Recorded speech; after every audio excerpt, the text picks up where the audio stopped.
There is a kind of quiet that only old houses know, a quiet that settles into the wood and the wallpaper and the long unused corridors, a quiet that has nothing to do with silence and everything to do with weight, the weight of generations, the weight of names spoken too often and remembered too long, the weight of money that has been in one place for so many decades that it has begun to feel like furniture. In houses like these, the lamps are turned down low in the evenings. The clocks tick at slightly different rhythms in each room. Somewhere far away a maid is folding linens, and somewhere closer a fire is burning low. The kind of fire that nobody tends to anymore. The kind that simply exists, as if it has always been there. Tonight, we are going to walk through houses like these. We are going to meet women who lived inside them, women born into fortunes their grandfathers built and their fathers protected. Women given everything except the one thing they wanted most. And we are going to listen slowly and gently to what happened when they decided to take it.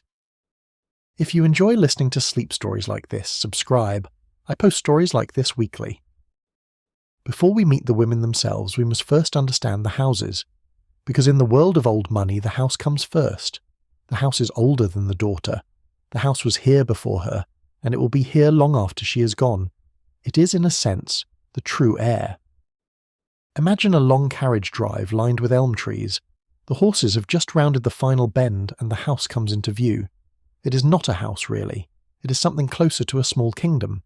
Stone walls thick enough to muffle every sound. Windows tall enough to lean a ladder against. A roof of slate so old it has gone soft and dark with rain. There is no single door. There are several. One for the family, one for the deliveries, one for the staff. One, almost forgotten, for the gardener. These houses were built in the years after the great fortunes were made, after the railroads, after the steel, after the cotton and the coal.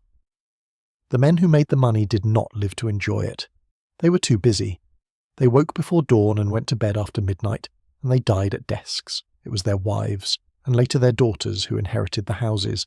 And it was the daughters, especially the daughters, who became the houses. Inside, the rooms are arranged by generation.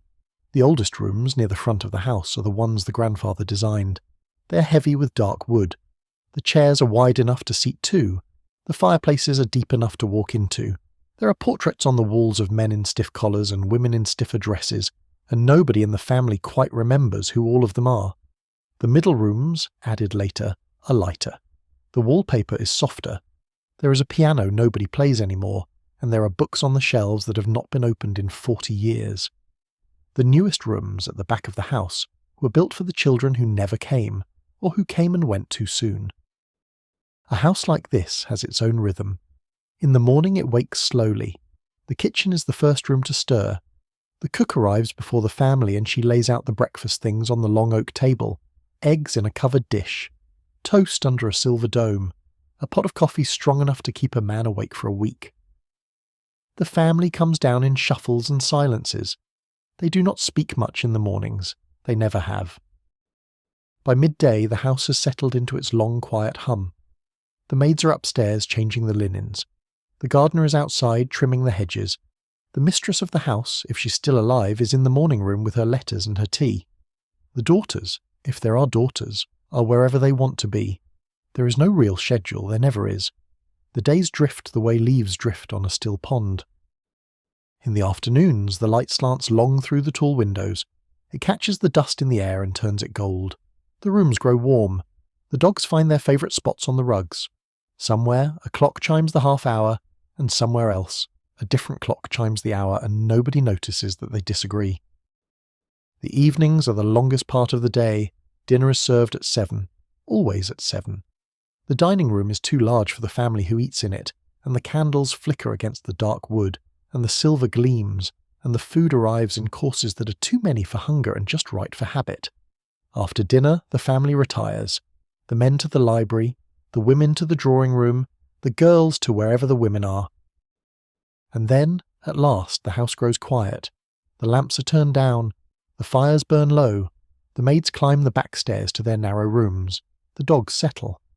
And somewhere in the house, a daughter sits awake in her bedroom, looking out the window at the dark lawn and thinking thoughts her mother would not understand. This is the world the heiresses were born into. Houses so large you could be alone in them without ever being lonely, and lonely in them without ever being alone. Houses where everything had been decided long before you arrived, where the name was older than you, and the silver was older than the name, and the rugs were older than the silver. They learned the rules early. A girl in a house like this did not run in the corridors. She did not raise her voice. She did not laugh too loudly at dinner. She learned to play piano well enough to be admired, and not so well that she might be mistaken for a professional. She learned French well enough to read a menu in Paris, and German well enough to nod politely at her father's business associates. She learned to ride side-saddle. She learned to embroider. She learned to pour tea without spilling and to receive a compliment without smiling too widely. She also learned very early that her future had already been written, not on paper, nothing so vulgar as paper, but in the long, unspoken understanding of the family. She would marry. She would marry well. She would marry the son of a family her father had done business with, or the son of a family her mother had grown up with, or the son of a family that owned the land next to theirs. The match would be made quietly, over years, in glances exchanged at dinners and letters exchanged between mothers. By the time it was announced, it would already be settled. And she would say yes, because what else was there to say? In some of these houses, the daughter said yes and meant it. She liked the young man well enough. He was kind, or he was rich, or he was both. She moved into his house, which was much like her own house, and she had children who looked much like her, and the years passed and nobody asked her if she'd wanted anything else, because asking would have been impolite. But in other houses, the daughter said yes and did not mean it. She walked down the aisle in a dress that weighed more than she did, and she stood beside a man she did not love, and she said the words. And then, in the long, quiet evenings of the years that followed, she began, very slowly, to think. These are the women we're going to meet tonight. The ones who said yes and did not mean it. The ones who walked through the long corridors of old houses and felt the walls pressing in. The ones who looked at the portraits of their grandmothers and great-grandmothers and saw their own faces staring back, and decided in the deepest privacy of their own hearts that they would not be one more portrait in the hallway. They decided to do something, not all at once, not loudly, but slowly, patiently, over years. And what they did in the end was take the very thing they had been given and use it to bring the whole house down. We will move through their stories softly tonight, not as scandal, not as drama, but as the kind of story that is told late in the evening, by a fire that has burned low, in a voice that does not need to be raised. The kind of story that, by the time it ends, you can no longer quite remember where it began. Settle in, let the light grow soft, let the house grow quiet, and let us begin. Before there were heiresses, there were the mothers of heiresses. And to understand the daughters, we must first sit for a while with the women who raised them. The mothers had been raised in houses much like the ones their daughters were now growing up in. They had been taught the same lessons. They had been told the same stories. They had walked down the same kind of aisles in the same kind of dresses, and they had stood beside men they had not chosen, and they had said yes because saying yes was the entire shape of their lives. When the daughters were small, the mothers held them in laps wrapped in heavy silk. They sang to them softly, the same songs their own mothers had sung, the lullabies passed down through generations the way the silver and the rugs and the portraits were passed down. The songs were old and slow, and they were about things that did not quite match the children's lives. Songs about meadows and shepherds and far countries. Songs that had been sung to little girls in stone cottages 2 centuries earlier, and had drifted somehow up the long carriage drives into the parlours of the rich. The mothers were not cruel. That is the first thing to understand. They were not unkind women. Many of them loved their daughters dearly in the careful, measured way they had been taught to love. They brushed their daughters' hair at night. They sat with them when they were sick. They taught them the names of the flowers in the garden and the names of the birds in the trees. They taught them which fork to use and which spoon.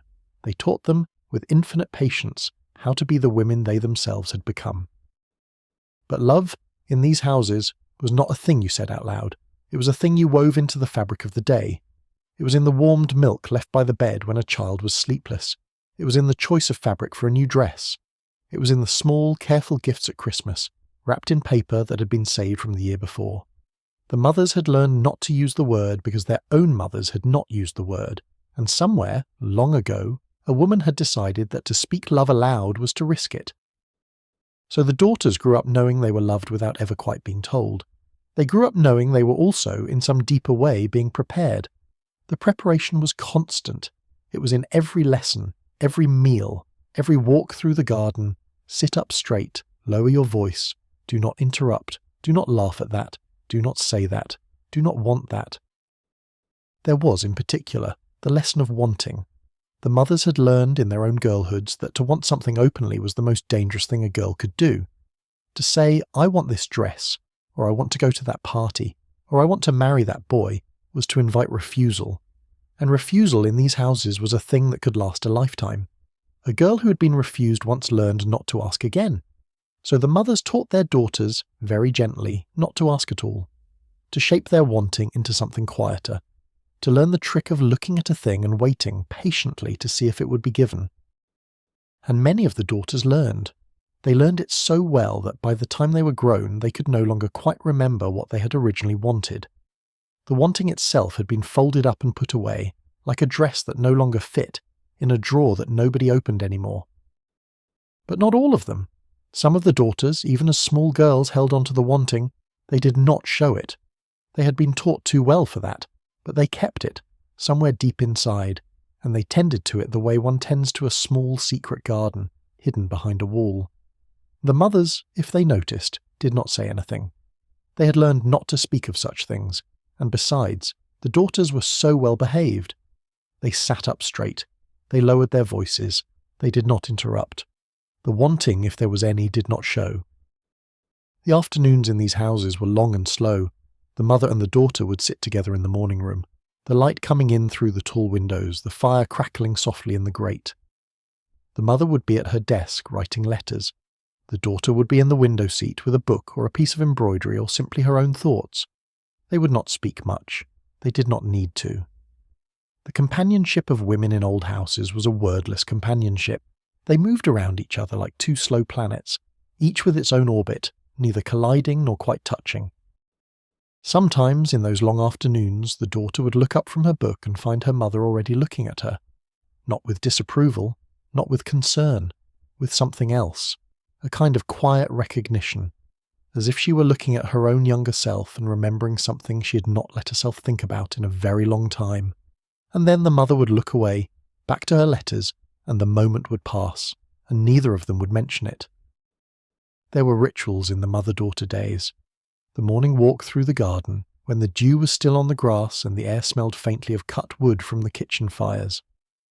The mid-morning visit to the kitchen, where the cook would have something warm and small set aside, a biscuit or a slice of bread with honey, given without comment. The afternoon tea, taken in whichever room had the best light that day. The evening prayer, said together in the small chapel at the back of the house, the words so familiar they were almost a kind of breathing. The daughters learned the rituals so completely that they could perform them in their sleep, and many of them, in later years, would say that the rituals were the thing they remembered most about their mothers. Not conversations, not advice, just the slow, repeating shape of the days, the way the silver tea set was always polished by Tuesday, the way the linens were always changed on Thursday, the way the chapel was always cold in the mornings, even in summer. The mothers, for their part, were doing the only thing they knew how to do. They had been given daughters, and they were preparing them for the lives they themselves had lived. They could not imagine other lives. They had not been taught to imagine. Imagination, like wanting, had been folded up and put away long ago in a drawer that nobody opened anymore. But occasionally, very occasionally, a mother would do something unexpected. She would, on a particular afternoon, set down her letters and look at her daughter and say something that did not quite fit. Something about a book she had read as a girl. Something about a country she had once thought of visiting. Something about a young man who had once written her a letter that she had not been allowed to answer. The daughter would listen very quietly, the way one listens to a bird that has landed unexpectedly close. And then the mother would catch herself and smile a small smile and return to her letters, and the moment would pass. But the daughter would remember.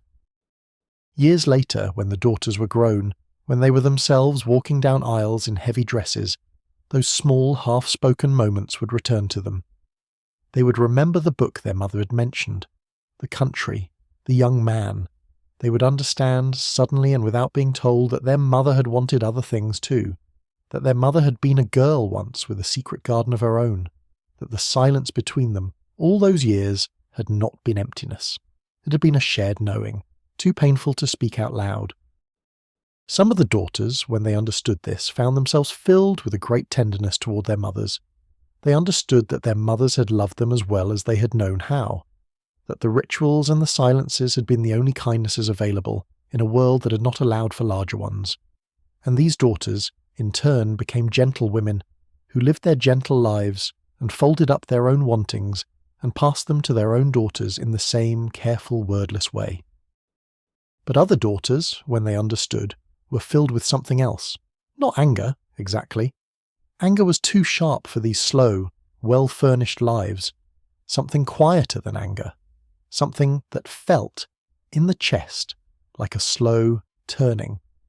A turning toward the long corridors of the old house, and the portraits of the grandmothers, and the rituals that had folded so many wantings away. A turning in the deepest privacy of the heart that said, "Not me, not this time, not again." These were the daughters who would become the heiresses we are going to follow tonight, the ones who took the careful lessons of their mothers and did something with them that their mothers had never imagined, the ones who used the silence they had been taught not as a cage but as a kind of camouflage, who used the patience they had been taught not for waiting but for planning, who used the wanting they had been taught to hide, not by hiding it forever, but by hiding it long enough. The house around them did not notice. The house was used to silence. The portraits did not notice. The portraits were used to being looked at. The mothers did not notice. The mothers had taught them too well to notice. And so the daughters grew up, and grew quieter, and grew lovelier, and grew more graceful, and grew in their deepest selves more certain. And in the long, slow afternoons of their girlhoods, while the light moved across the floor and the clocks chimed at slightly different times, they made their plans. Plans that would, in the years to come, bring whole houses down. The fathers, in these stories, are often nearly invisible. They are spoken of more than they are seen. They are heard about more than they are heard. They exist in the corners of the great houses, in studies behind closed doors, in libraries lined with books they do not read, at desks piled with papers that no one else is allowed to touch. When the daughters were small, the fathers were absent in the particular way that rich men are absent. They were in the city, they were on the train, they were in some other room with some other man discussing some other matter. They came home late, after the children were already in bed. They left early before the children were awake. The mothers spoke of them with a careful, neutral respect. Your father is working, your father is travelling, your father will be home on Friday. On Fridays, when the father did come home, the house would change, the maids would move more quickly, the cook would prepare the heavier dishes, the children would be brought down to the drawing room before dinner to greet him. They would line up by age, the eldest first, the youngest last, and they would each kiss him on the cheek and curtsy or bow, and he would put a hand on each head in turn, briefly, and then send them back upstairs. And that often was the whole of the visit. The children would not see him again until the next Friday. This was not coldness exactly. The fathers loved their daughters in the way they had been taught to love. The love was in the school they paid for, the dresses they purchased, the dowries they were quietly building, the marriages they were quietly arranging. The love was in the very fortune itself, which they were tending year after year like a great slow-growing tree, so that their daughters and their daughters' children would never want for anything. The fortunes themselves had different shapes. Some were made of land, long fields and long forests stretching as far as the eye could see, generating slow, reliable income from tenant farmers and timber and game. Some were made of coal, dug from the earth in dark, distant places by men whose names the daughters never learned. Some were made of railroads, of long iron lines stitched across continents, carrying grain and cattle and people from one end of the country to the other. Some were made of cotton, of sugar, of tobacco, the kinds of fortunes that did not bear close looking at, the kinds the family did not discuss, except in the most general way, at the most distant remove. And some, the newer fortunes, were made of steel, of oil, of banks, the kinds of money that had been built in a single generation, or two, by men who had started with nothing and ended with everything. These were the fortunes that built the largest houses, that bought the loudest silver, that hung the most expensive portraits. They were the fortunes that married into the older fortunes, when the older fortunes needed refreshing, and when the newer fortunes needed legitimizing. This is how the old money worked. The very old families, the ones whose names had been in the country for 2 centuries or more, had often grown thin. Their land was still there, but the income was small. Their houses were still there, but the roofs were leaking. Their names were still there, but the names alone did not pay for anything. So they made arrangements. They married their daughters to the sons of the new fortunes. The new fortunes wanted the old names. The old names wanted the new money. And so the marriages were made generation after generation like grafts onto an old tree. The daughters were the grafts. They understood this in the wordless way one understands things in old houses long before anyone explained it. They understood that they had been raised to be currency. Beautiful currency. Educated currency. Currency that could speak French and pour tea and ride side saddle. But currency, all the same. And they understood too that the men who arranged these things, the fathers, did not think of it as cruelty. The fathers thought of it as duty. They were doing what their own fathers had done.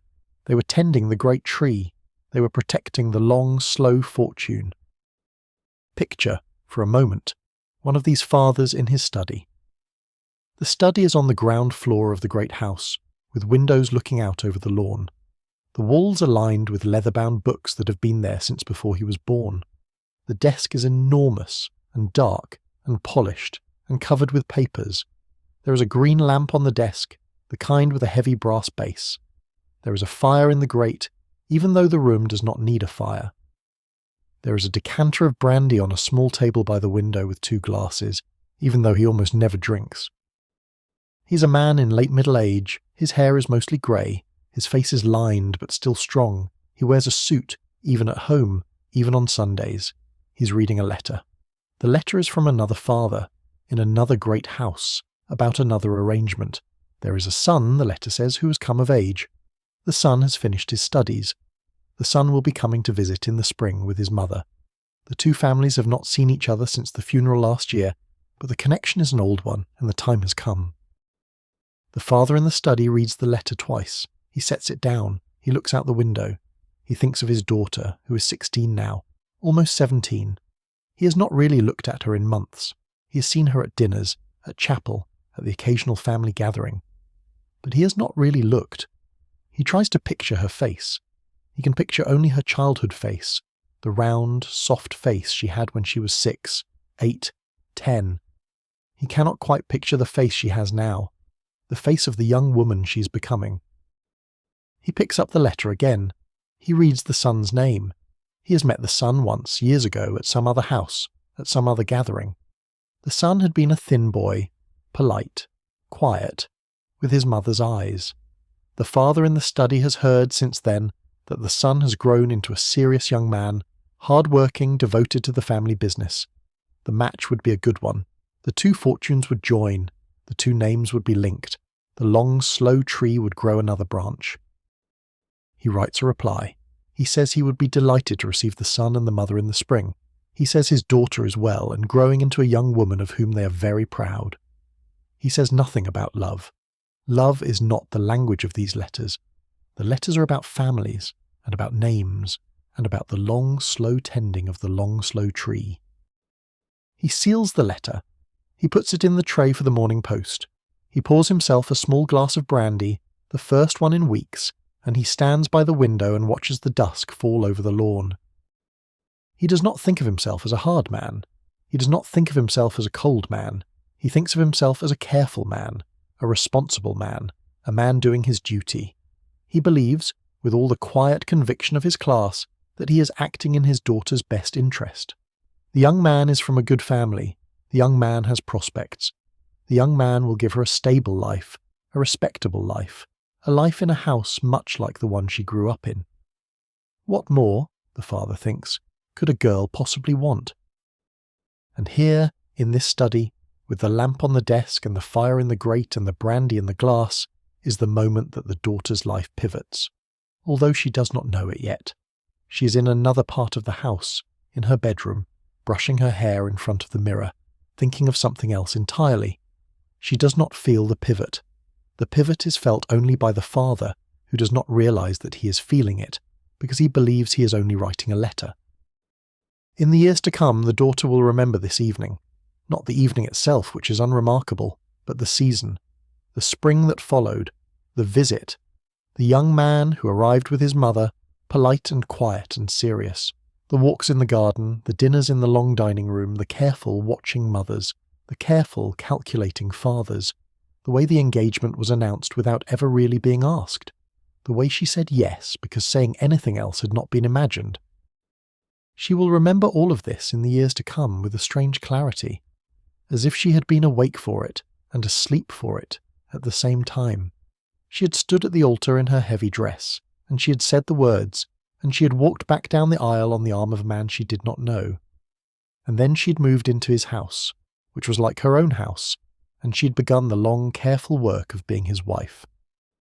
And somewhere in the second year, or the third or the fifth, she had begun very quietly to plan. The fathers in their studies would not have understood.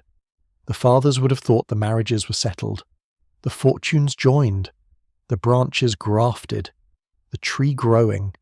The fathers slept easily in their large dark bedrooms, with their wives beside them, and they did not dream of daughters. They dreamed, when they dreamed at all, of ledgers, of property lines, of the long, satisfying sums at the bottom of the page. But the daughters, in the houses their fathers had arranged for them, lay awake in the dark and counted other things.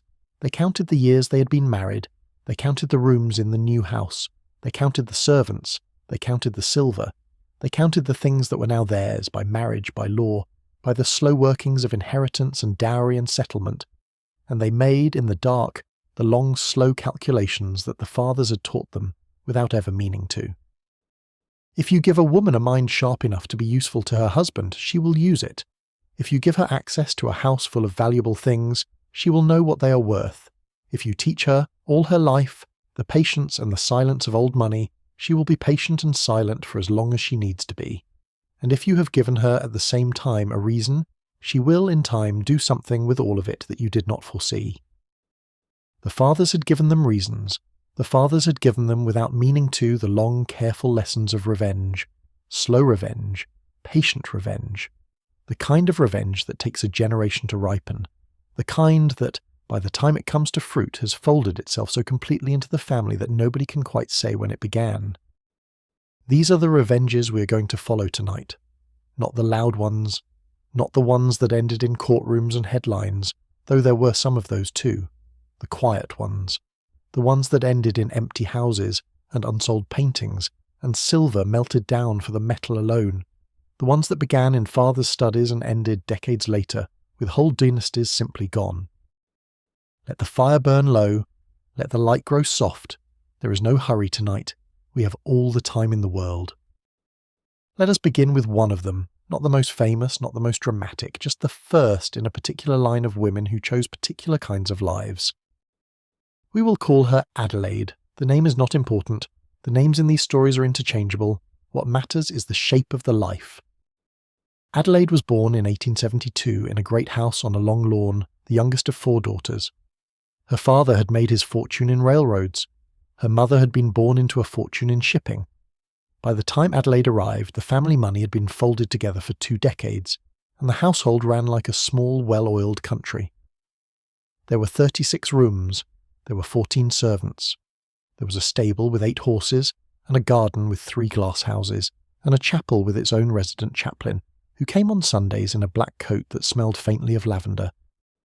Adelaide's sisters were all older. The eldest was already engaged when Adelaide was born, and by the time Adelaide was old enough to remember anything, all 3 of the sisters had married and moved away. Adelaide grew up, in effect, as an only child. The only child in a house meant for many. She had a governess, of course. The governess was a quiet woman from a small town in the north, who had been engaged when Adelaide was 4, and who would stay until Adelaide was 16. The governess taught her reading, writing, mathematics, French, German, music, drawing, and a certain amount of botany. She also taught her, without meaning to, a great deal about the inner lives of women. The governess had once been engaged to be married many years before to a young man who had died. She did not speak of him often. But on certain afternoons, when the light slanted long through the schoolroom windows, the governess would grow quiet, and Adelaide, even as a small girl, would understand that there was a whole other person inside this person. A person who had once been loved and who had once loved back. A person who now lived inside the careful, well-behaved governess, like a small bird inside a cage. Adelaide remembered this lesson, although it had never been a lesson. She filed it away. In the careful, patient way she filed everything away, and she went on with her days. She was a beautiful child, in the way that the children of old money are often beautiful. Dark hair, pale skin, eyes that were said to be like her grandmother's. She had a way of looking at people that made them feel she had been listening, even when she had not spoken. By the time she was 12, she had already learned that this was a useful skill. By the time she was 15, she had learned that it could be more than useful. It could be a kind of currency, all its own. When she was 17, the family began the long, slow business of finding her a husband. She knew it was beginning before anyone told her. She could feel it in the way her mother began watching her at dinner, in the way her father began coming home on weekdays, not only on Fridays, in the way the letters began arriving with greater frequency from other great houses in other parts of the country. Adelaide had by this time already noticed a particular young man. He was the son of a doctor in the nearest town. He had been hired the previous summer to help in the gardens, because he was studying botany at the small college nearby and wanted the work. He was not handsome exactly. He was thin and a little awkward, and he had a way of squinting in the sun that made him look perpetually puzzled. But he was kind. He was unusually kind. And he had a way of speaking about plants that made Adelaide, who'd grown up in 3 glass houses without ever really noticing them, suddenly notice everything. They had spoken only a few times, always in the gardens, always with someone else within sight, although not within earshot. He had shown her the names of the flowers she'd been walking past for 17 years without learning. He had told her how the roses were grafted onto wilder stock to make them stronger. He had pointed out the place where the old wall had cracked, and the small fern that had grown up in the crack, and the way the fern had a name in Latin that meant, roughly, the small one that does not give up. Adelaide had thought about him in the evenings, not romantically at first. She had thought about him the way one thinks about a window that has been opened in a room that one had not realised was stuffy. She had not been unhappy exactly. She had not even known she was anything.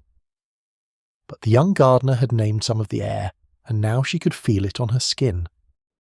He left at the end of the summer to go back to his studies. She did not see him again. She did not write to him. She had been taught not to write to such men, but she remembered him. She kept the memory of him in the same drawer, in the same secret place, where she kept the memory of the governess and the small bird in the cage. The husband her family chose for her was, of course, not the gardener. The husband was a young man from a family her father had done business with for 30 years.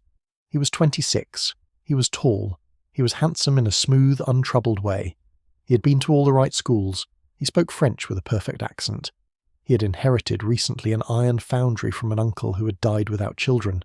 He was being groomed, slowly, to take over a portion of his father's banking interests as well. He was, by every measure her family used, the ideal husband. And Adelaide, when she was introduced to him at a dinner in early spring, said yes to him in her heart before she had said a single word out loud. She said yes because she had been raised to say yes. She said yes because she had been taught, in 1,000 small ways, that there was no other answer. The engagement lasted 6 months. The wedding was held in the chapel at the back of the house, the same chapel where the chaplain in the lavender-smelling coat had been saying Sunday prayers for as long as Adelaide could remember. The dress weighed 19 pounds. The reception was attended by 400 people. The wedding cake was so large that it had to be brought into the dining room on a wheeled cart pushed by 2 of the footmen. That night, in the room that had been prepared for her in her new husband's family house, Adelaide sat at the small dressing table and brushed her hair, exactly 100 strokes, the way her mother had taught her. She looked at herself in the mirror. She did not cry. She had been taught not to cry. She looked at the woman in the mirror, the young woman with the dark hair and the pale skin and the eyes like her grandmother's, and she thought, very calmly, very clearly, I am going to bring this house down. She did not yet know how. She did not yet know when. But she knew, with a certainty that felt as old as the silver and the rugs and the portraits, that this was what she was going to do. She had been given a reason. The reason had been given to her, gently, patiently, over 17 years, by parents who believed they had been doing only their duty, and now she would do hers. She finished brushing her hair, she put the brush down, she turned out the lamp, and she lay down in the great bed and pretended very convincingly to sleep. She was 19 years old. She had, by her own calculation, perhaps 50 years ahead of her. She had nothing but time. In the years that followed, Adelaide became a very particular kind of wife. She was perfect, in every visible way. She was a perfect hostess. She was a perfect daughter-in-law. She was a perfect mother when the children began arriving, as the family expected they would. She had 3 children, in 5 years, exactly the right number, exactly the right spacing. She raised them with the same careful, wordless love that her own mother had given her. She was a perfect woman of her class. And underneath, she watched. She watched everything. She watched the way her husband ran his businesses. She watched the way his father ran the bank. She watched the way the money moved between the iron foundry and the bank, and the various other interests the family had spread across the country like a slow-growing net. She read the newspapers. She read the financial reports that her husband left lying on his desk. She read, in the evenings, the books in his library, the dry books on economics and finance and law that no one expected her to read. She learned, slowly, patiently, without ever asking a question that would have given her away. She learned the way her governess had once read a French novel during a quiet afternoon, hidden inside an embroidery hoop. She learned the way her mother had once written letters to a young man whose name no one in the house was allowed to say. She learned the way women in great houses have always learned, in secret, at their own pace, without ever telling. By the time she was 30, she understood her husband's family fortune better than her husband did. She understood where the money came from. She understood where the money went. She understood which of the businesses were profitable and which were quietly hemorrhaging, and which were held together only by the family's reputation, which was a kind of money in itself. She did not act yet. She did not need to act yet. She was still gathering. She was still watching.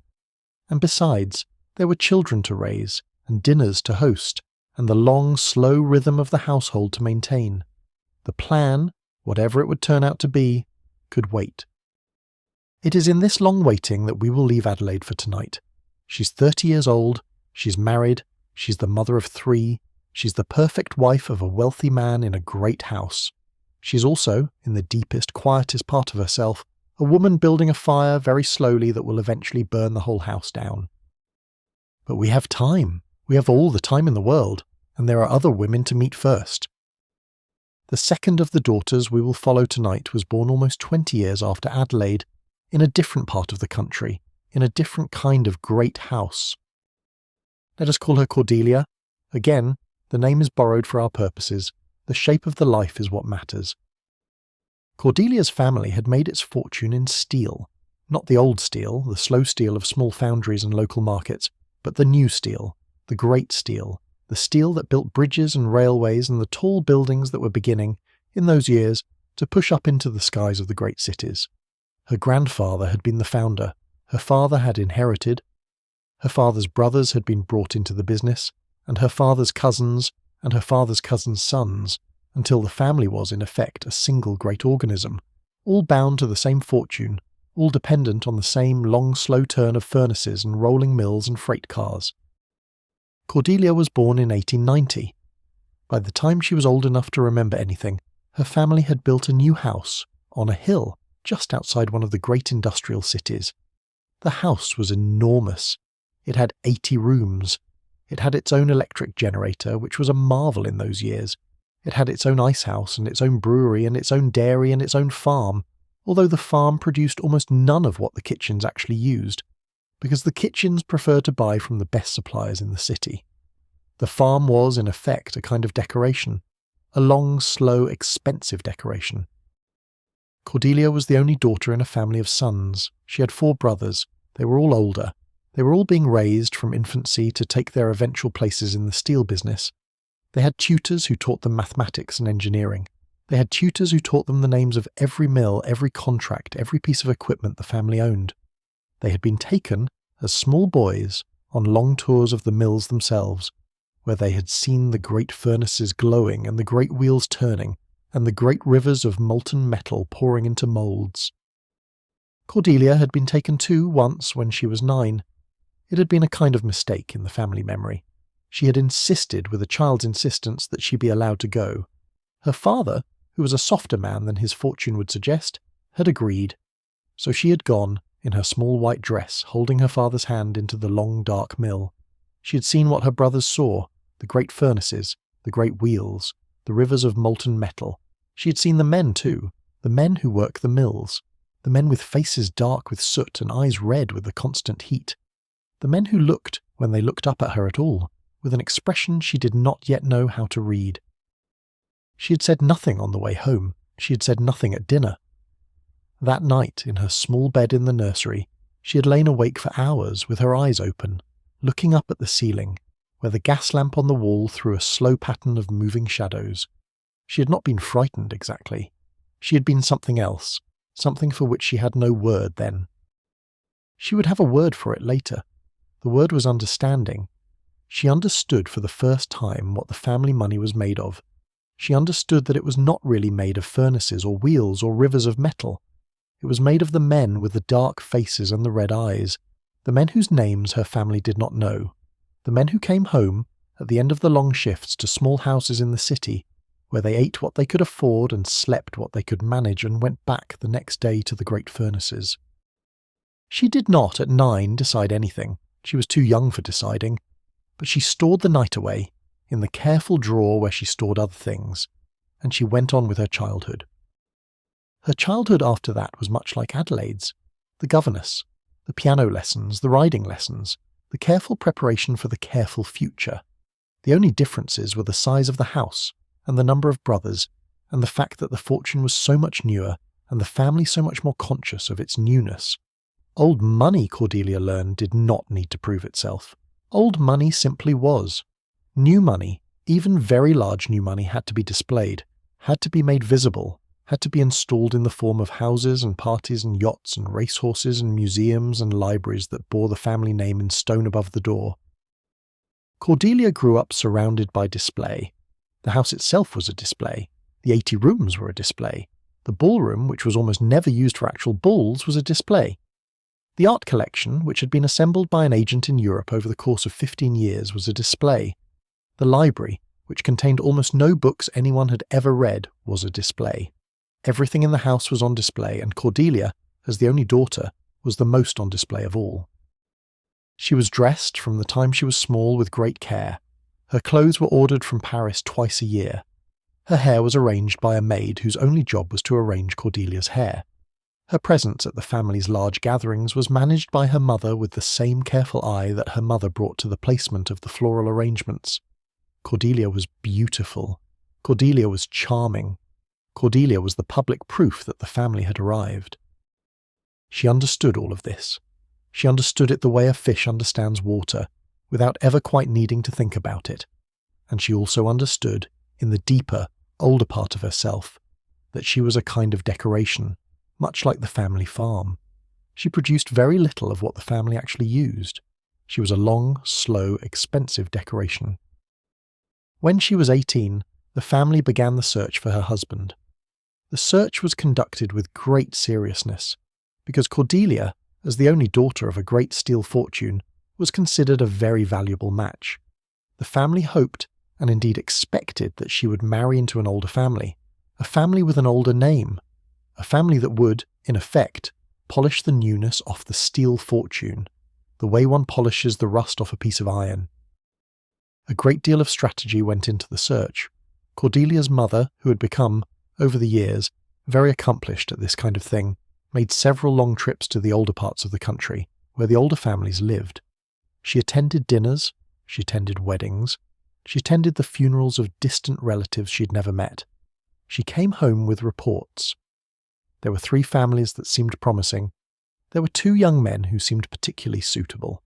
There were several long conversations in low voices in the drawing room after dinner between Cordelia's mother and Cordelia's father, in which the merits and the drawbacks of each candidate were weighed. Cordelia, of course, was not in these conversations. She was upstairs. She was at her piano. She was reading a book. She was waiting, as she had been waiting all her life, for someone to tell her what came next. But Cordelia by this point was not quite the daughter her parents thought she was. She'd been doing something, in the long quiet years between 15 and 18, that her parents had not noticed. She'd been reading. Not the books in the library, which she had quickly discovered were mostly for show. She had been reading the newspapers. She had been reading her father's discarded mail. She had been listening, at the long family dinners, to the conversations between her brothers and her father about the business. She had been, in effect, doing what Adelaide had done 2 decades earlier in another great house, in another part of the country. She had been learning the fortune. And she had learned something else, too. She had learned by the time she was 18 that the man her parents would choose for her would not be chosen because he was kind. He would not be chosen because he was clever. He would not be chosen because he loved her. He would be chosen because his family name was older than hers, and because his family fortune, although smaller, was the kind of fortune that conferred a kind of legitimacy her family's fortune lacked. She would, in effect, be sold. Not sold in a vulgar sense, sold in the way old money has always quietly sold its daughters, for a name, for a position, for the slow generational polishing of newness into oldness. She understood this. She had understood it for a long time, and she had very quietly decided something about it. She had decided that if she was to be sold, she would at least choose how to be useful afterward. She would at least choose what to do with the long years that would follow the sale. The husband her family chose for her was, in the end, a young man named Edmund. We will keep this name, since it suits him. Edmund was 24. He was the only son of an old family in the East, a family whose name had been in the country since before the country was a country. The family had once owned vast lands, although most of the lands had been quietly sold off over the previous 50 years to cover various debts. The family still owned the original house, a great cold stone house with 30 bedrooms and a roof that needed replacing. The family still owned a smaller house in the city, a townhouse on a fashionable street, with 3 floors and a small back garden. The family still owned a few other things. Mostly the family owned its own name. Edmund himself was a serious young man. He had been to all the right schools. He had spent 2 years travelling in Europe, where he had collected in a desultory way a few paintings and a number of small antiquities. He was not a foolish young man. He was not a cruel young man. He was simply, like many of his class, a young man who had been raised to expect that the world would arrange itself around him, and who had so far not been disappointed. He had been told, when he turned 23, that he would soon need to marry. He had been told that the family fortune required refreshing, and that there were several young women whose families were prepared to provide the refreshing. He had been told, in particular, of Cordelia.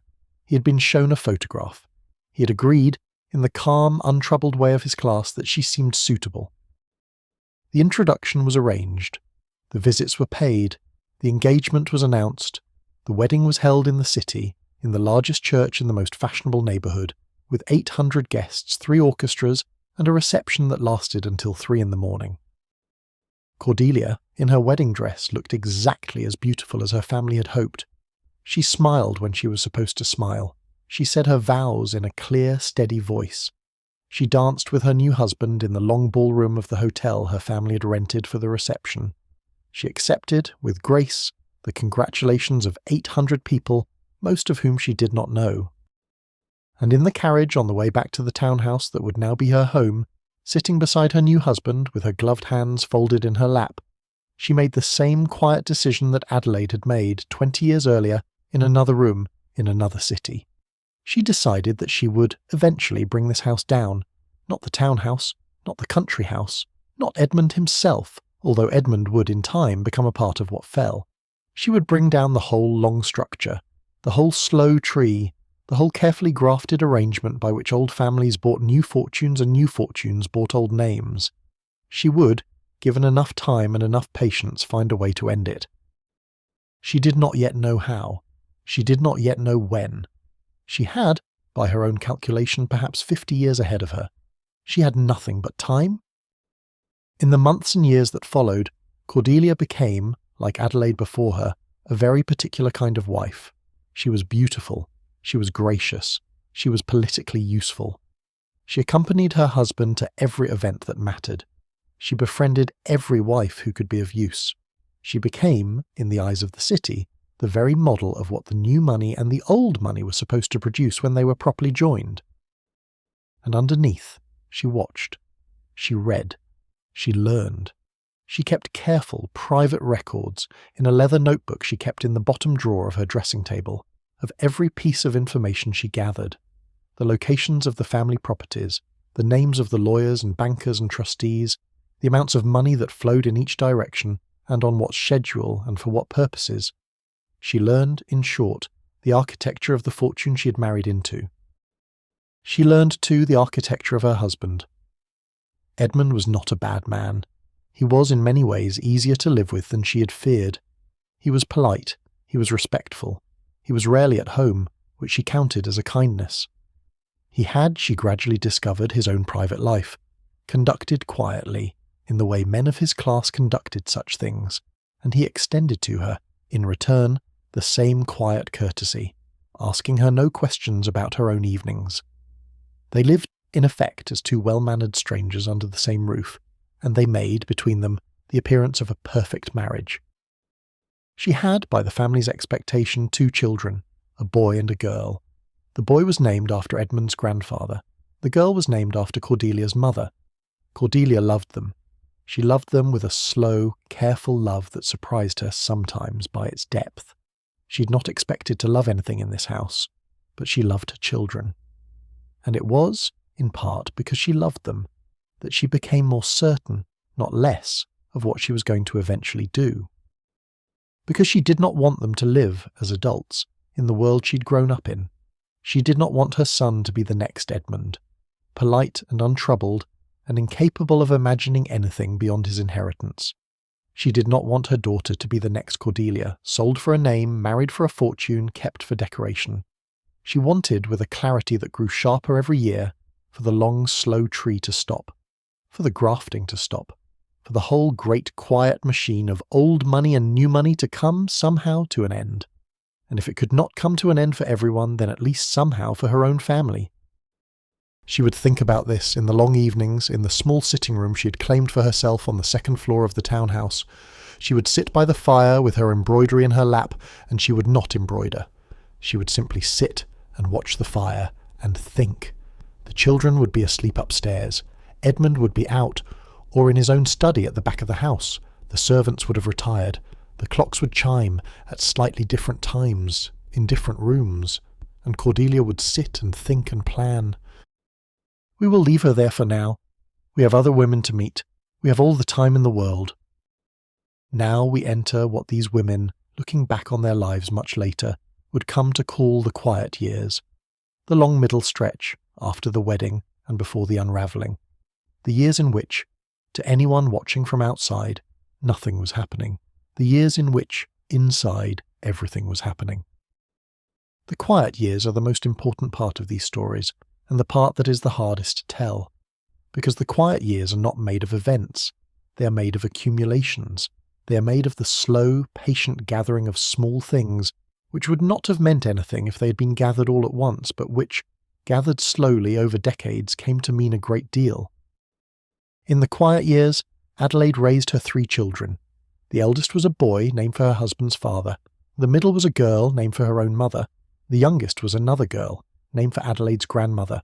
The children grew, the way children grow. They lost teeth, they grew taller, they learned to read, they got the small illnesses of childhood and recovered from them. They had, in the careful manner of their class, their own governess, who taught them in the schoolroom on the 3rd floor. Adelaide oversaw all of this with the careful, wordless competence she had been raised to have.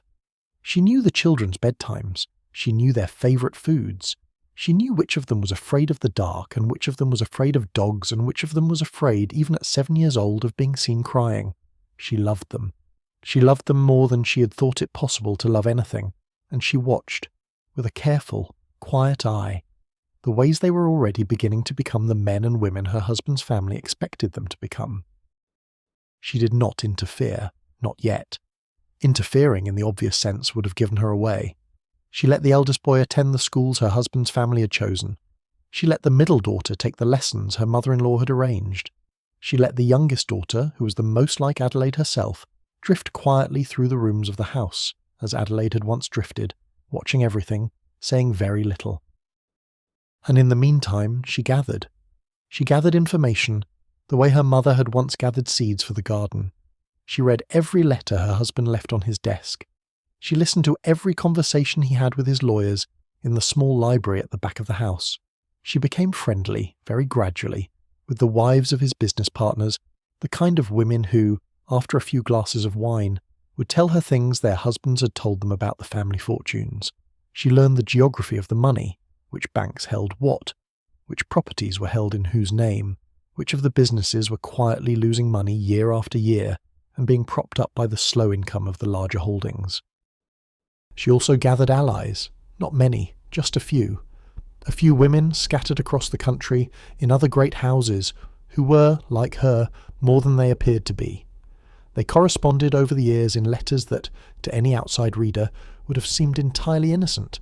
Letters about the garden, about the children, about the difficulties of finding a good governess. But woven through the letters were small remarks, small observations, small references that, taken together, formed a kind of slow, careful conversation about something else entirely, about what could be done, eventually, with the lives they had been given, about what could be done with the houses and the money and the long, slow trees of the dynasties. The women in this correspondence did not call themselves anything. They were not a society. They were not a movement. They were simply women in great houses who had been thinking and who had recognized something in each other and who had begun very quietly to share their thinking. Adelaide was one of them. There were others. We will not need their names tonight. They are not the point. The point is the slow, patient gathering. The point is that, by the time Adelaide was 40, she was not a single woman thinking alone. She was a small, dispersed, very quiet network of women, all thinking together, all making their own preparations, all watching their own fortunes and their own husbands and their own children, and all waiting for the right time to begin. Cordelia, in the same years, was doing something similar. She had her 2 children. She had her townhouse in the city. She had Edmund, who continued to be polite and rarely at home, and who continued to extend to her the careful courtesy of asking no questions. She had her place in the city's society, which was a useful place because the wives of the older families had now accepted her as one of their own, in a way they had not been entirely sure they would when the marriage had first been arranged. She used her place carefully. She did not push. She did not try to be more visible than she was supposed to be. She let herself be useful. She became the kind of wife other wives mentioned with approval. She organized the right charitable events. She attended the right funerals. She wrote the right letters of sympathy and the right notes of congratulation. She was, in every visible way, a credit to her husband and her family. And underneath, she was building. Not what Adelaide was building exactly. Something different. Cordelia, because of the kind of fortune she had married into, and the kind of fortune she had been born into, was thinking in different terms. She was thinking about businesses. She was thinking about board seats. She was thinking, although she would not have used the word in those years, about the eventual quiet purchase of certain very specific things. She had begun by the time she was 30 to have her own money. Not the large family fortune which was tied up in trusts and was not available to her directly, but a smaller, separate sum which had been settled on her by her father at the time of the marriage and which was meant in theory to cover her personal expenses. The sum was generous. By her own standards, it was almost embarrassingly generous. She did not spend it on personal expenses. She invested it, carefully, quietly. Through a series of intermediaries, none of whom knew the others, and none of whom knew the full extent of what she was doing. She invested in things that her husband's family did not own. She invested in the new industries, the early electrical companies, the new chemical companies, the companies that were making in those years the things that would, in the next generation, slowly replace the things her husband's family had built their fortune on. She did not invest aggressively. She did not need to. She was investing patiently, with long time horizons, in the same slow, careful way her grandfather had once invested in steel. She watched, over the years, as the small sum grew. By the time she was 35, it was no longer small. By the time she was 40, it was significant. By the time she was 45, it was, in its own quiet way, a fortune, her own fortune, built by her own decisions, held in her own name through intermediaries her husband knew nothing about. She told no one, not even the small network of women she now corresponded with, the same kind of network Adelaide was building, although Adelaide and Cordelia had never met and never would. She told no one because the telling was not yet useful. The fortune was a tool, and tools should not be displayed until they are ready to be used. In the meantime, she continued to be the perfect wife, the perfect hostess, the perfect mother, the perfect daughter of a family that had built itself in a single generation, and the perfect daughter-in-law of a family that had been built over many. The quiet years in these women's lives were not unhappy years. That is something worth saying. They were not in any obvious sense miserable women. They had homes that most people would have thought beautiful. They had children whom they loved. They had a certain amount of freedom within the careful walls of their lives to do small, pleasant things. They walked in their gardens. They read books in the long afternoons. They had favourite chairs and favourite teacups and favourite shawls. There were even days, sometimes whole weeks, when they did not think about what they were planning. They simply lived. They simply moved through the days, the way anyone moves through the days. They watched their children play, they wrote to their mothers, they sat with their husbands in the evenings in the drawing room and read aloud from the newspaper and discussed the weather. But underneath, even on those days, the long careful gathering continued. Not as a daily effort, just as a kind of attention, a kind of low, constant noticing, like the way one notices, in an old house, which floorboards creak. One does not need to think about it. One simply remembers. When the time comes to walk quietly, one simply remembers. And so the years passed. The children grew, the husbands aged, the fortunes accumulated or shifted, or began their first slow signs of strain. The world outside the houses changed too. Wars came and went. Inventions came and went. The horses in the stables were gradually replaced, in one house after another, by the new automobiles. The gas lights were replaced by the electric ones. The mistresses of the houses, who had once thought the new electric lights were vulgar, came to enjoy them. The dresses changed, although the dresses always changed. The hats changed. The hairstyles changed. But underneath all of that, the deep structure of the houses did not change. The portraits still hung in the long halls. The silver was still polished on Tuesdays. The linens were still changed on Thursdays.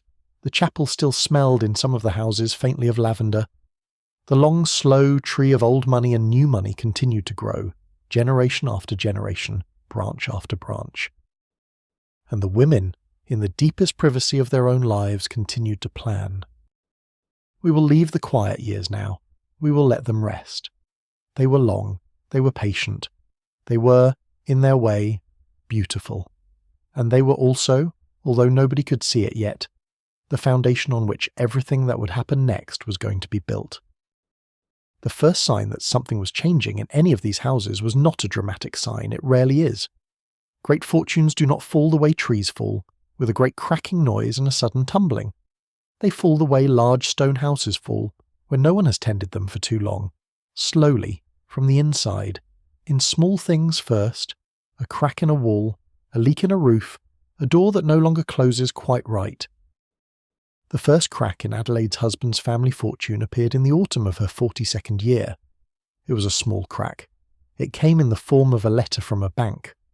The bank was one of the family's older banks, in one of the family's older cities, and the letter, addressed to Adelaide's husband, concerned a particular loan, which had been made many years before, against the security of a particular set of properties.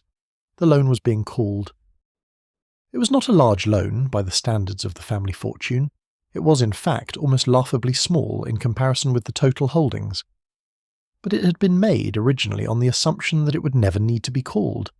It had been a kind of accommodation between the family and the bank, a long, slow, comfortable arrangement, the sort of thing that was managed by the older partners of the bank, and that did not get discussed openly. And now the older partners were retiring or dying or losing their influence, and the younger partners were going through the books, and the letter had been written. Adelaide read the letter, of course, before her husband did. She had developed, over the years, a careful arrangement with the housekeeper, who brought the morning mail to her first, before bringing it to her husband's study. the housekeeper, who had been with the family for 30 years and who had long ago developed her own quiet loyalties, did not ask any questions about this arrangement. She simply did it. And Adelaide had read every letter that came into the house for the past 20 years before her husband had read it. She read this letter twice. She read it with great care.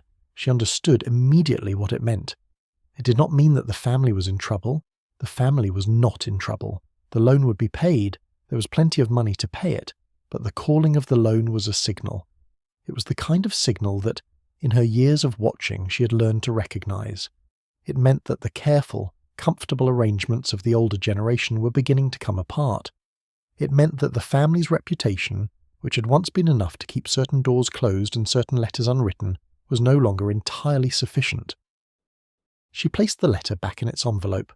She placed the envelope on the tray with the rest of the morning mail. She had the housekeeper take the tray to her husband's study at the usual time. She went about her morning. She did not say anything to anyone. That evening, after her husband had read his mail and had spent the better part of the day in his study with the door closed, he came to find her in the drawing room. He was a careful man, her husband. He was not a brilliant man. He was not a man of imagination, but he was a careful man, and he had, in the careful way of his class, an instinct for trouble.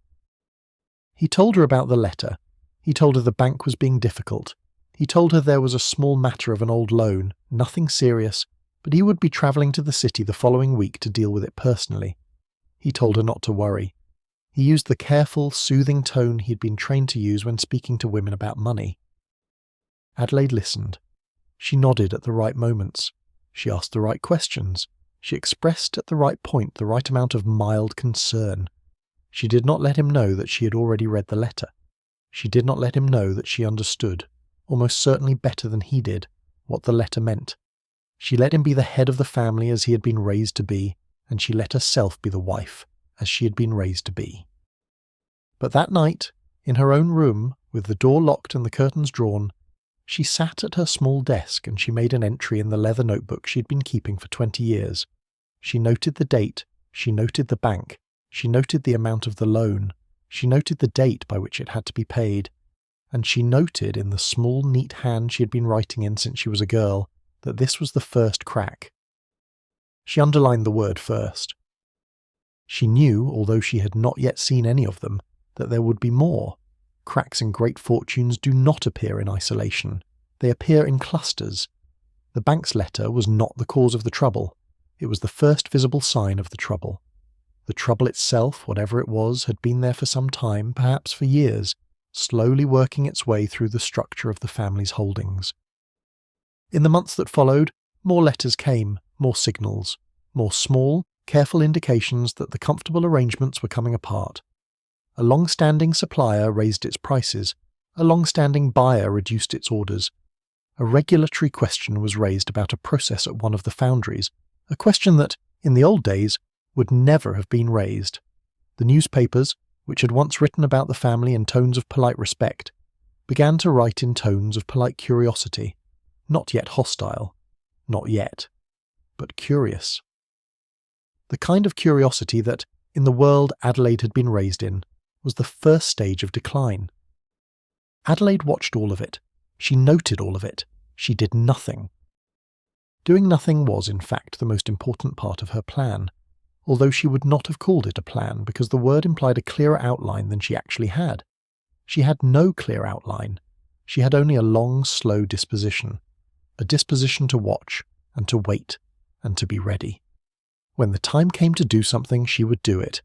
Until then, she would do nothing. Cordelia, in a different city, in a different house, was watching her own first cracks. Hers came a little later than Adelaide's, because her husband's family fortune was younger, and the younger fortunes took longer, in some ways, to begin to show wear. But they came in the same way. Small letters, small signals, small changes in the tone of the conversations at the long dinners. In Cordelia's case, the first crack was a particular man, a young man in his late 20s who had married into one of the lateral branches of Edmund's family. The young man had been considered, at the time of the marriage, a respectable enough choice, although his own family was not as distinguished as Edmund's. But the young man, in the years after the marriage, had turned out to have certain habits with gambling, habits with drinking, habits with money that was not, strictly speaking, his to spend. He had, by the time Cordelia became aware of the situation, lost a significant amount of money. He had also, more importantly, drawn attention. The attention of certain lenders, the attention of certain creditors, the attention, in time, of certain newspapers, which had begun to take an interest in the affairs of the family. Cordelia did not know the young man well. She had met him perhaps half a dozen times at family gatherings. She had thought him pleasant enough. She had also thought him, even on first meeting, the kind of man who would eventually cause trouble. She had filed this away in the same drawer where she filed everything, and she had said nothing. When the trouble came, she watched it carefully. She watched how the family responded. She watched how Edmund in particular responded. Edmund was distressed. Edmund was the kind of man who experienced any family difficulty as a personal embarrassment, and he experienced this one keenly. He spent long evenings in his study with various lawyers and trustees trying to manage the situation. He came home late, looking tired.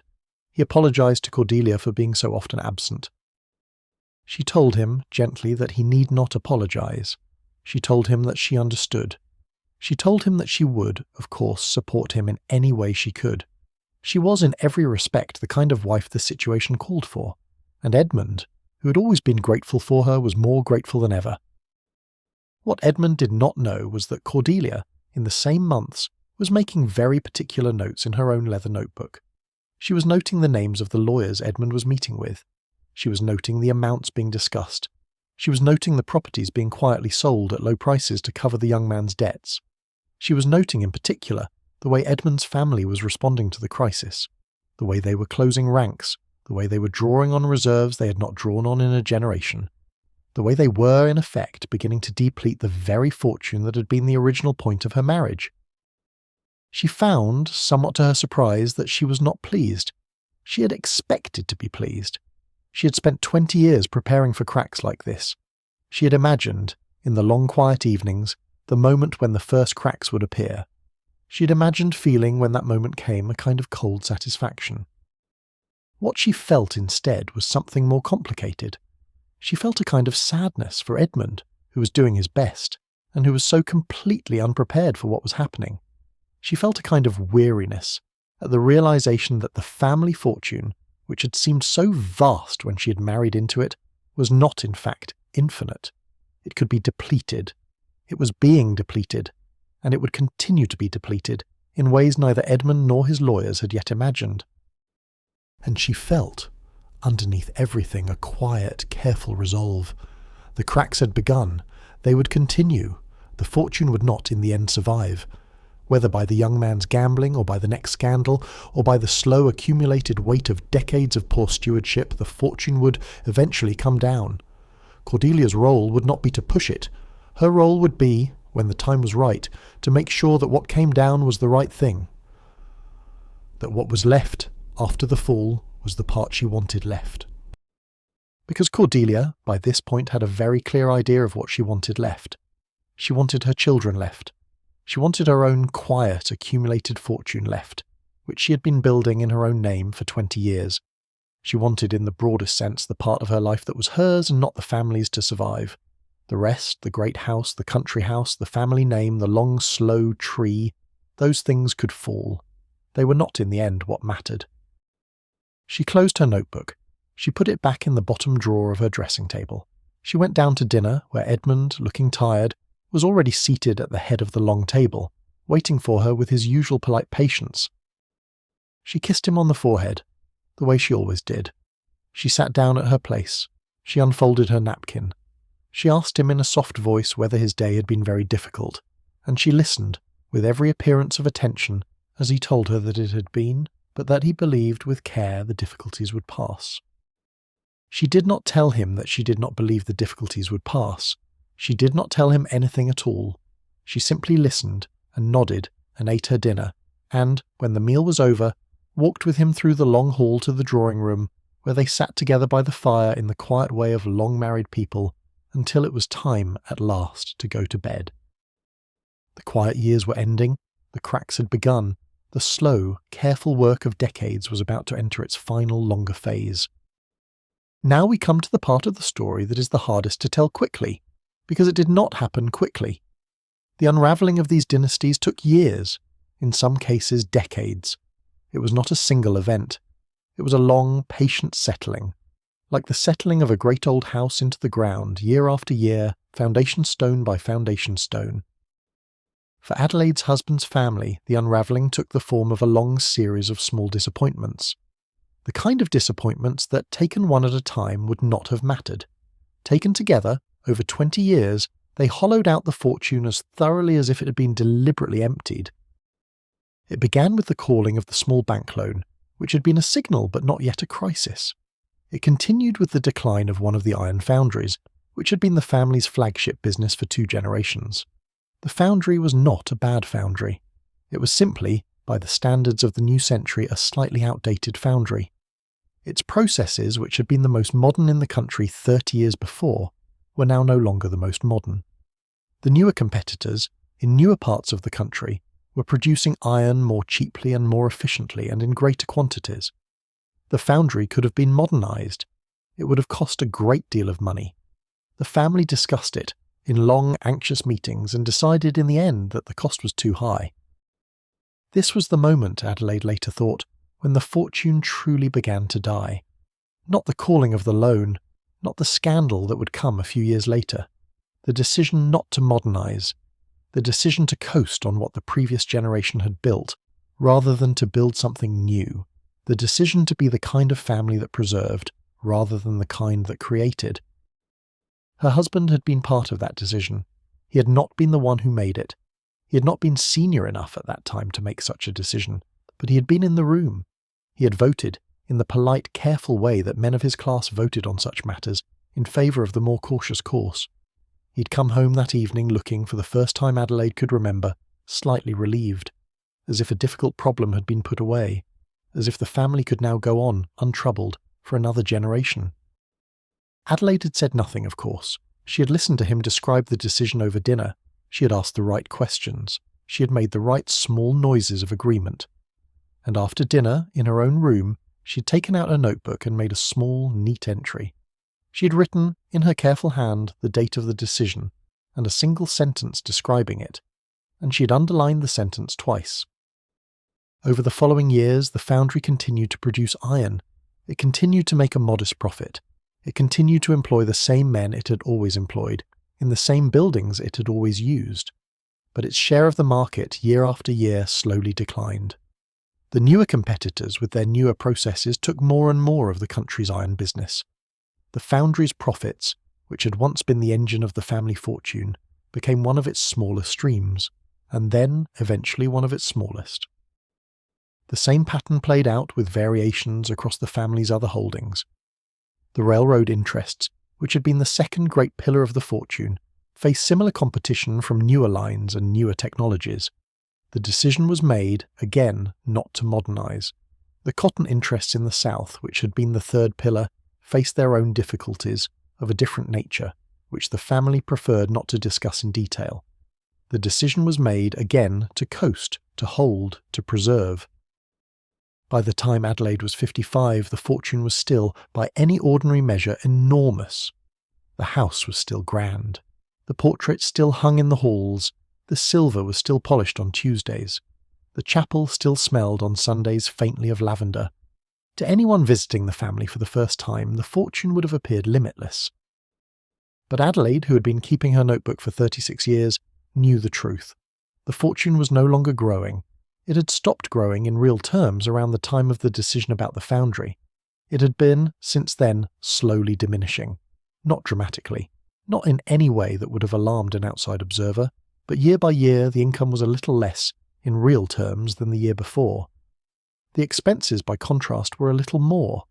The slow gap between income and expense was, like all such gaps, widening. And inside the family the next generation was coming of age. Adelaide's son was now 25. Her 2 daughters were 23 and 20.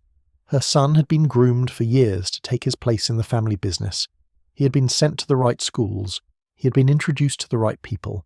He had been given, on his 21st birthday, a small junior position at one of the foundries, where he was supposed to learn from the inside how the family fortune actually worked. He had not learned. That was the thing Adelaide had watched, with the particular sharpness she watched her son with over the past 4 years. He had not learned because he had not wanted to learn.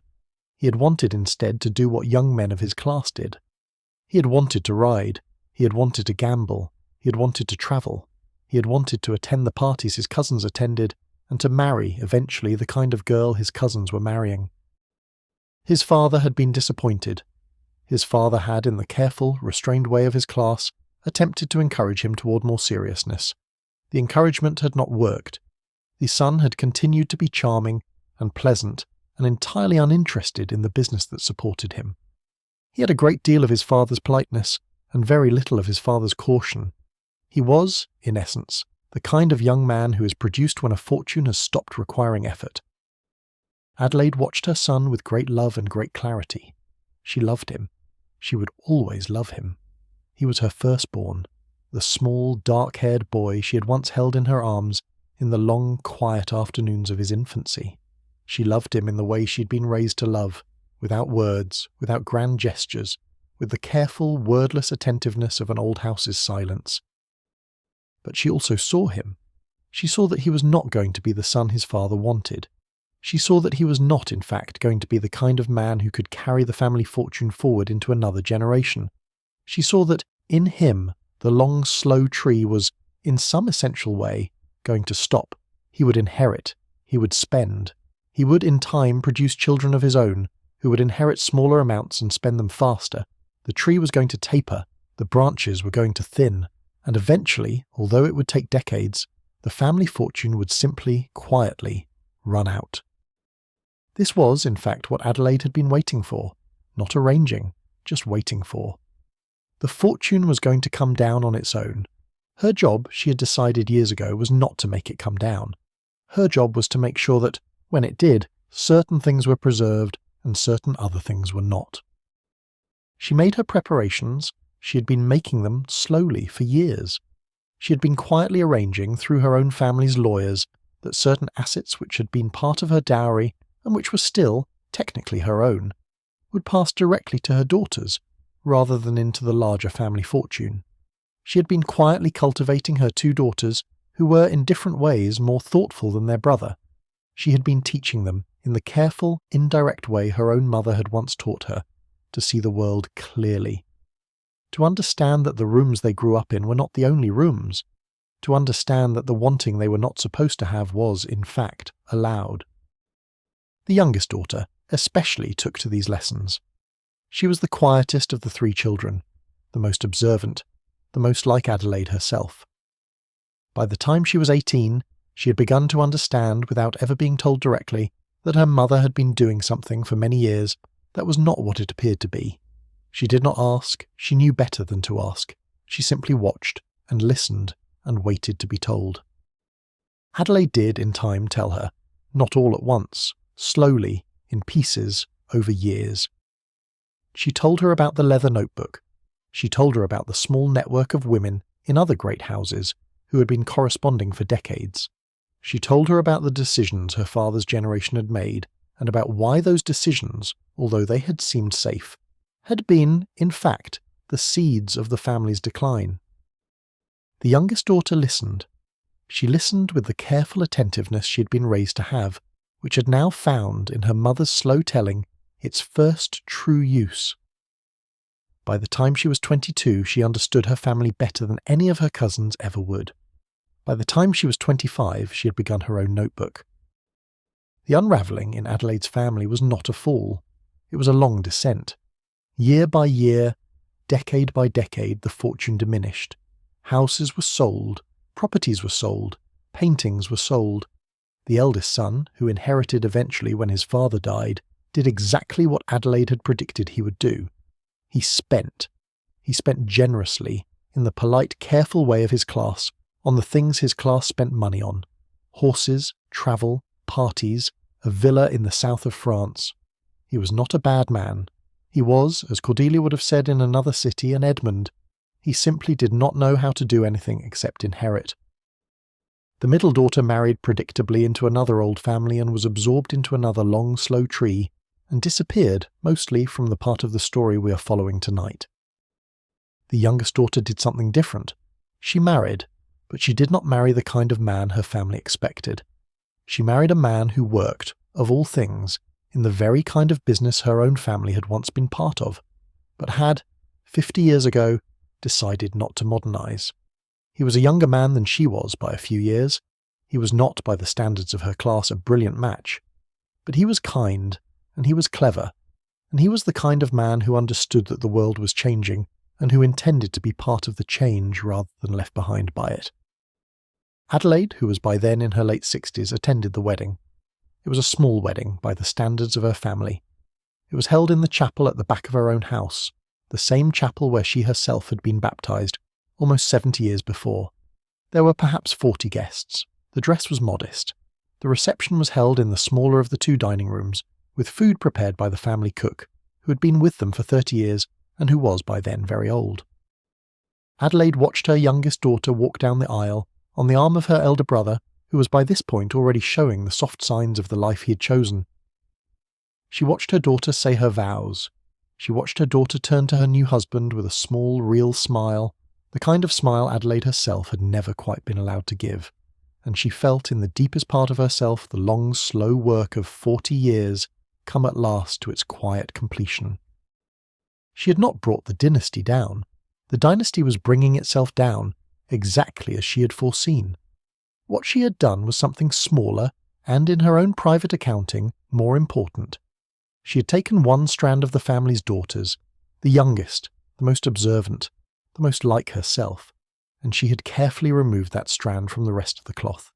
She had ensured that this one daughter, at least, would not be absorbed into the long, slow tree, would not become another portrait in another hallway, would not spend her life in a house she had not chosen, married to a man she did not love, raising children to do the same. Adelaide died in her own bed, in the great house 3 years after the wedding. She was 71. She left her leather notebook to her youngest daughter, who took it home to her own much smaller house, in a much smaller city, and who, in time, would pass it to her own daughter, who would in time pass it to hers.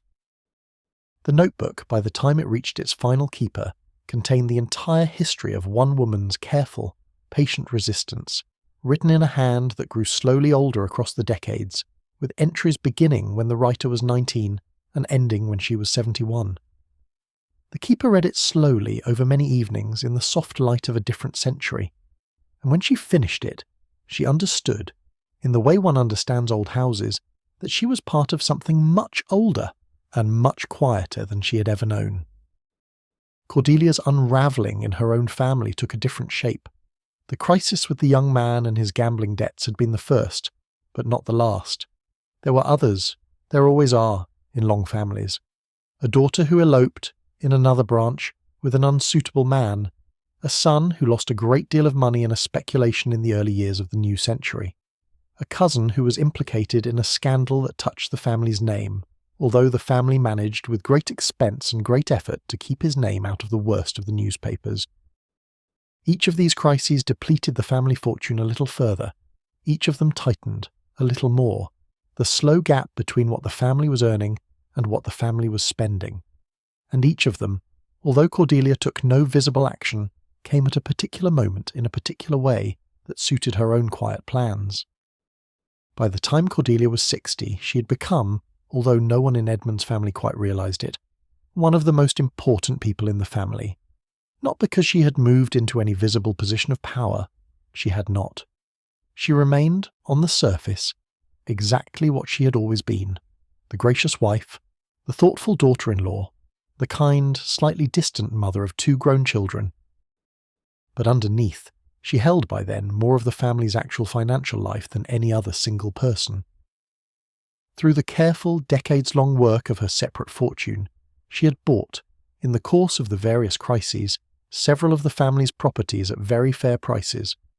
Not at the worst prices the family might have gotten. Cordelia was never greedy. She paid what the properties were worth, but she paid in her own name, through the intermediaries who had been working for her for 20 years, and Edmund, who had been grateful that the properties were being purchased by what he believed was a quiet trust connected to an old family friend, never asked the questions that might have led him to the truth. By the time he died in his early 70s, Cordelia owned, quietly and through a network of arrangements no outside observer could have unravelled, a remarkable portion of what had once been his family's fortune. She owned the country house, which she had purchased 10 years before, when the family had needed to sell it to settle another set of debts.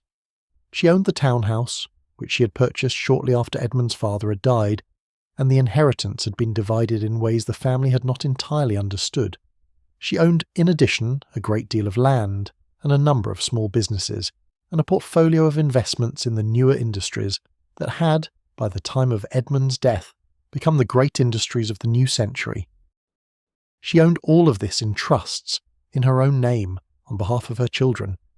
Her children, who had grown up in the old houses and the old patterns, but who had been raised by Cordelia with a careful, almost invisible difference. They had been raised to be capable, to be useful, to know things, to handle their own affairs. When Edmund died, Cordelia called her children to her. They were both grown. The son was 35, married, with 2 small children of his own. The daughter was 32, also married, with a young son.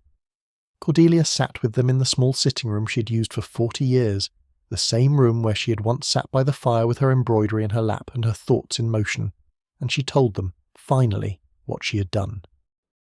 She told them about the leather notebook, which had grown, by then, into 3 notebooks, and which she had kept in the bottom drawer of her dressing table for the entire 40 years of her marriage. She told them about the separate fortune she had built.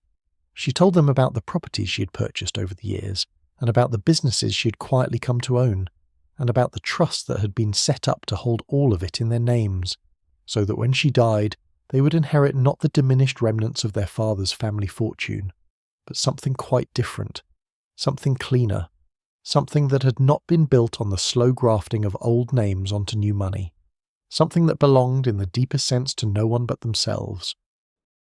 Her children listened. They listened the way only children of very careful mothers can listen, hearing not only the words but the long, slow shape of the years behind the words.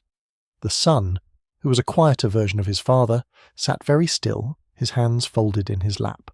The daughter, who was a quieter version of Cordelia herself, did not move at all. When Cordelia had finished, there was a long silence. The fire crackled. The clocks in the other rooms chimed at slightly different times. After a while, the daughter stood up and walked over to where Cordelia was sitting, and she put her hand on her mother's shoulder, and she said only one thing. She said, "Thank you." The son, after a moment, stood up and did the same. Cordelia did not say anything in return. She did not need to. The long work was done. The slow, careful unraveling of one dynasty and the slow, careful weaving of something else in its place had been completed. The fortune that had been built on the grafting of new money onto old names had not survived in its original form. But out of its quiet diminishment, something else, smaller and freer and held in a different kind of trust, had been preserved. Cordelia lived for another 12 years. She spent those years quietly, in the country house she now owned outright, in the company of her children and her grandchildren, who came to visit her in long, slow weekends, in summers that lasted, in her old age, longer and longer in her memory. She died at 84 in the same room where she had once, as a young bride, decided in the deepest privacy of her heart that she would, one day, bring the whole house down. She had not, in the end, brought the whole house down. She had done something more subtle. She had let the house come down on its own, in the natural way of all such houses, and she had, very quietly, made sure that when it came down, she was standing in a different house entirely, a house of her own making with her own children safe inside it. The houses are still there, some of them at least. The great houses of the old fortune still stand in their various states of preservation, scattered across the countryside and along the older streets of the older cities. Some of them are museums now. Some of them have been broken up into apartments. Some of them are owned by other families with other names, who walk through the long halls and look at the portraits and wonder, faintly, who all these people were. Adelaide's house, the great house on the long lawn where she was born and where she lived all her life, and where she eventually died, is a museum now. It has been a museum for about 40 years. The visitors who come on summer afternoons walk through the rooms in small groups, led by guides who tell them about the history of the family. The guides tell them about Adelaide's father, who built the railroad fortune, and about her husband, who managed it carefully through 3 decades. They tell them about the children and the grandchildren and the slow decline of the family business through the middle of the new century. The guides do not tell them about Adelaide, not really. They mention her name, they point out a portrait. They say that she was the lady of the house for 42 years and that she was known in her time for her quiet hospitality and her devotion to her children. They do not say more than that because there is not, in the public history of the family, much more than that to say. The leather notebook is not in the museum. It is not, as far as anyone knows, anywhere that the public could find it. It has passed, by now, through 4 generations of women, each of them quieter than the last in the public record, and each of them, in her own way, busy with her own version of the long careful work. The notebook itself is, by now, very fragile. The leather has gone soft, the pages are yellowed, the ink in the earliest entries has faded almost to a kind of pale brown. But the words are still there. Every word Adelaide wrote, every entry she made, every date and every name and every careful observation is still there, and the keeper of the notebook, whoever she is now, reads it occasionally in the evenings, in the soft light of her own much smaller house, and she remembers what she has been given. She remembers that the work has never been loud. She remembers that the work has never been famous. She remembers that the women who began the work more than 100 years ago did not do it for recognition. They did it because they could see, with the particular clarity of their position, what the long, slow tree was actually doing. They could see what was being sacrificed in order to keep it growing. They could see what was being asked of every generation of daughters, and what was being given, in return, that was not equal to the asking. And they decided in their own slow, careful way that the asking would at some point have to stop. Not in their generation, perhaps, not all at once, but eventually. By the slow, accumulated decisions of women who chose, over and over again, in the quiet of their own bedrooms and their own gardens and their own long afternoons, to keep something for themselves, to keep one daughter free, to keep one fortune separate, to keep one strand of the cloth, however small, out of the long, slow weaving. Cordelia's house, the country house she came to own in the last years of Edmund's life, is still in the family. It is owned now by Cordelia's granddaughter, who is a woman in her early 50s, and who lives in it with her own husband and her own children. It is not the same house it was in Cordelia's time. It has been simplified. Some of the rooms have been closed off, some of the staff have been let go.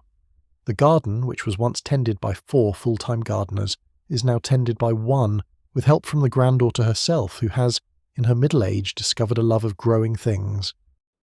The granddaughter does not know all of the story, she knows pieces.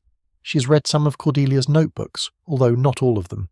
She knows that her grandmother was in some way an unusual woman for her time. She knows that her own mother, Cordelia's daughter, was raised with an unusual amount of practical knowledge for a woman of her generation. She knows that her own life, which she's been able to shape in ways that her great-grandmothers would not have recognised, has been made possible by something her grandmother did, although she does not, in the daily living of her life, often think about it. What was left behind in the end was not visible. The fortunes that were lost are gone. The houses that were sold have other owners. The names that have faded have faded. The portraits in the museums look out at the strangers who walk past them, and the strangers do not, in general, look back. What was left behind is the quieter thing.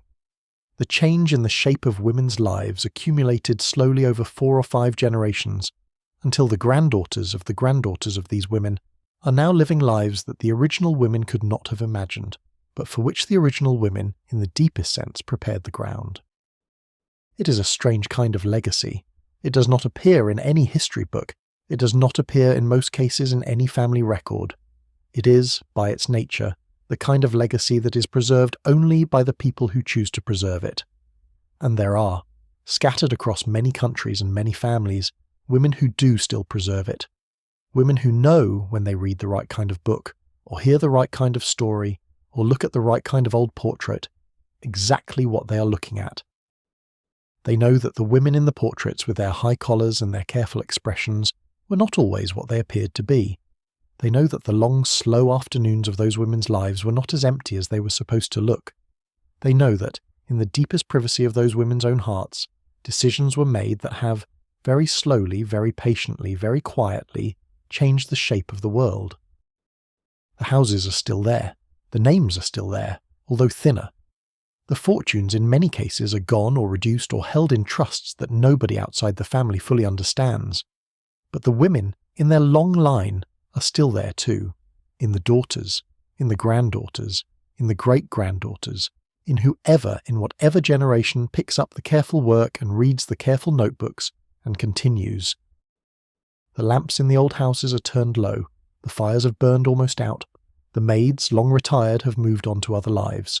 The portraits look out at no one in particular, and somewhere, in a small room, in a much smaller house, a woman who is the great-great-granddaughter of someone we have spoken of tonight is closing a leather notebook and putting it back in the bottom drawer of her own dressing table and turning out the light and lying down to sleep.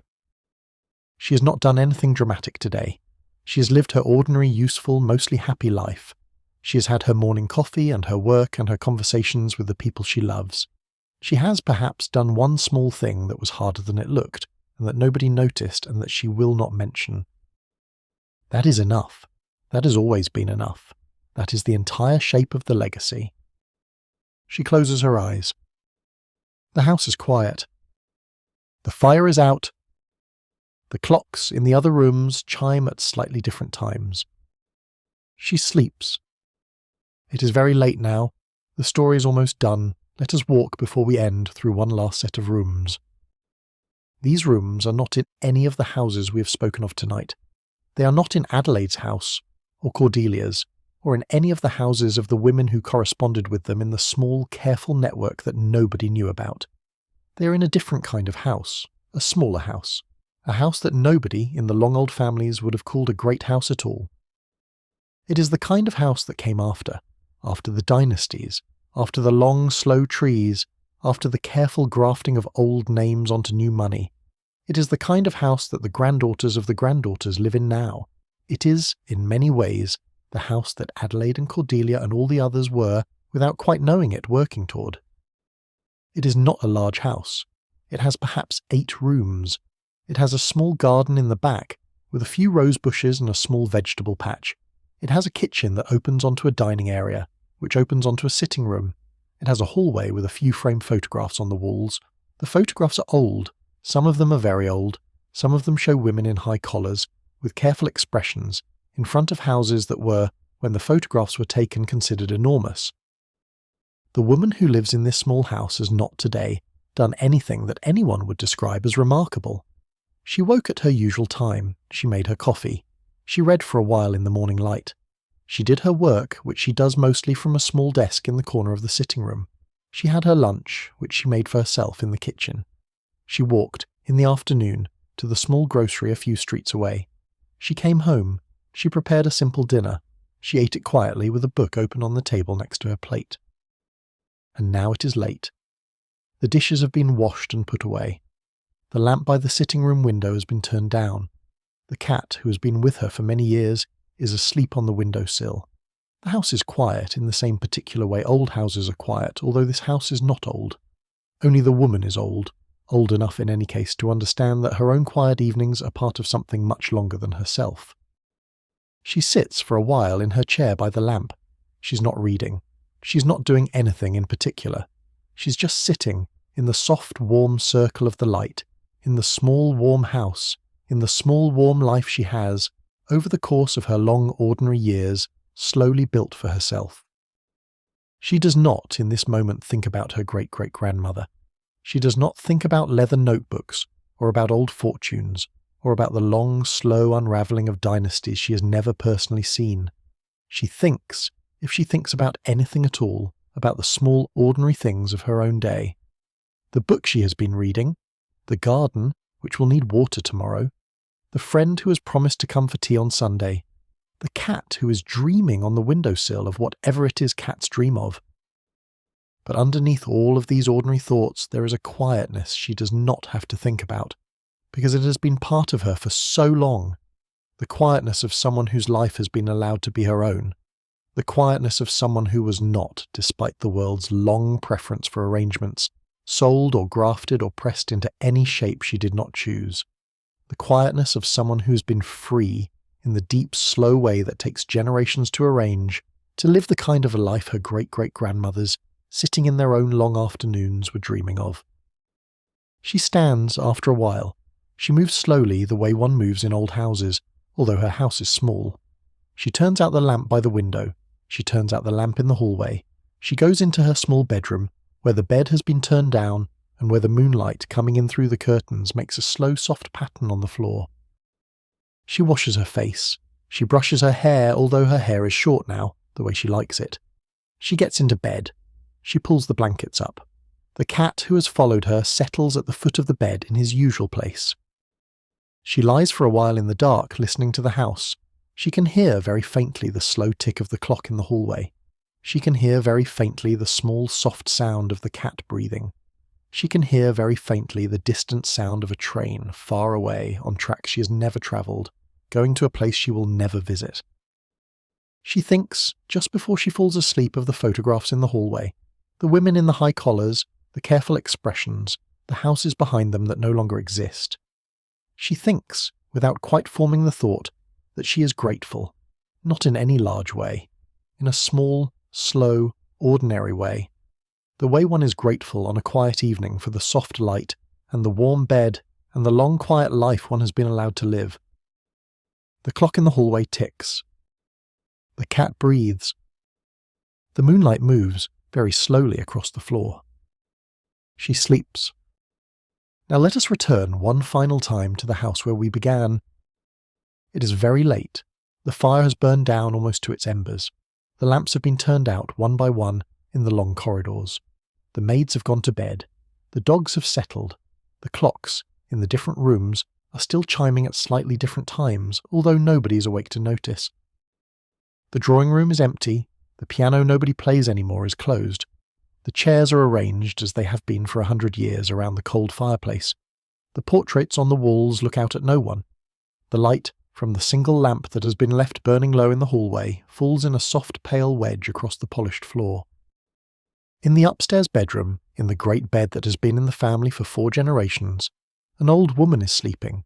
She is the last of the family to live in this house. She has lived in it her whole life, although the family fortune has long since dwindled, and most of the rooms are closed off now, and the gardens, beyond what she can see from her bedroom window, are tended only as much as her one remaining gardener can manage on his own. She's not unhappy. She's not particularly happy either.